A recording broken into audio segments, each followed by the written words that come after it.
The hadith is narrated by Abu Hurairah radiallahu ta'ala anhu. It says that the Prophet ﷺ said, Allah will not accept the excuse of any person whose instant of death is delayed beyond the age of 60 years old.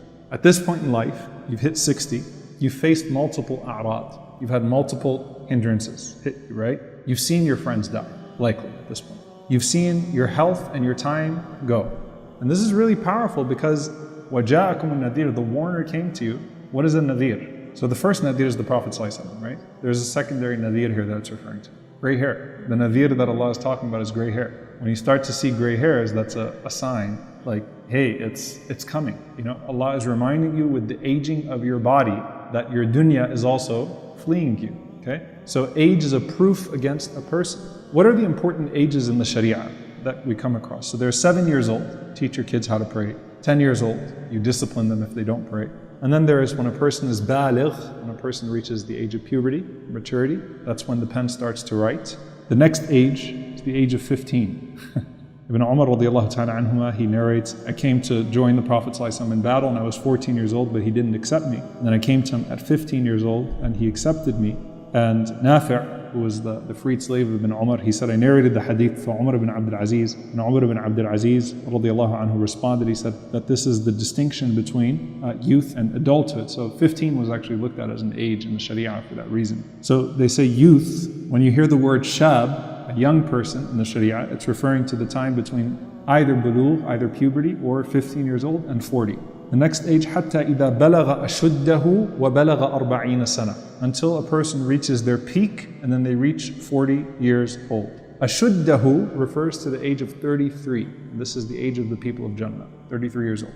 So there's 7, 10, puberty, 15, 33.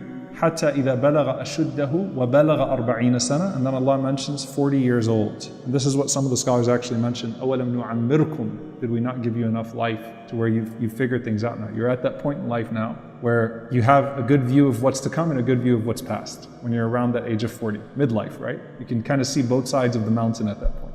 And of course, that's when they say that the Prophet ﷺ was, of course, he received revelation at the age of 40 because he was mature in every way. Timal al-quwa wal-aql, completion of intellect and strength. And Umar ibn Abdul Aziz, rahimahullah ta'ala, he says that it's not necessarily 40. Some people reach maturity at different ages, right? So some people are more mature at 37 than others at 42, so vice versa. So he gives these examples as well. But he says that generally speaking, 40 is the time of midlife. The point is that your gratitude to Allah should be at its peak, because you're at the peak of your life and you've experienced enough ni'mah that you can reflect on, and you're seeing zawal al-ni'mah, you're starting to see the decline of that ni'mah that you can also reflect on.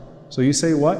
قَالَ رَبِّ أَوْزِعْنِي, says, my Lord, expand me, أَنْ أَشْكُرَ نِعْمَتَكَ الَّتِي أَنْعَمْتَ عَلَيْهِ, so that I can thank you for the blessings that you've bestowed upon me. وَعَلَى وَالِدَيْ, and upon my parents. So now you no longer have an excuse to be a spoiled brat or ungrateful to your parents. You've gotten old enough to where you can sympathize, you can empathize, you feel for your parents. They're probably a lot older as well when you're 40, right? So you're starting to see their decline. So you're grateful to Allah. But you're asking Allah what? Give me the ability, the means, go back to the first hadith, and ashkura ni'mataka allati an'amta alayhi, to thank you for the blessing that you bestowed upon me and upon my parents. Wa an a'mala salihan tarda, and that I can do the good deeds that will please you. So I can turn this blessing into a greater blessing, the blessing of the hereafter. Okay? وَأَصْلِحْ لِي فِي ذُرِّيَّتِي, and correct my offspring, rectify my offspring. إِنِّي تُبْتُ إِلَيْكَ وَإِنِّي مِنَ الْمُسْلِمِينَ, I have turned back to you and I am from amongst the Muslims.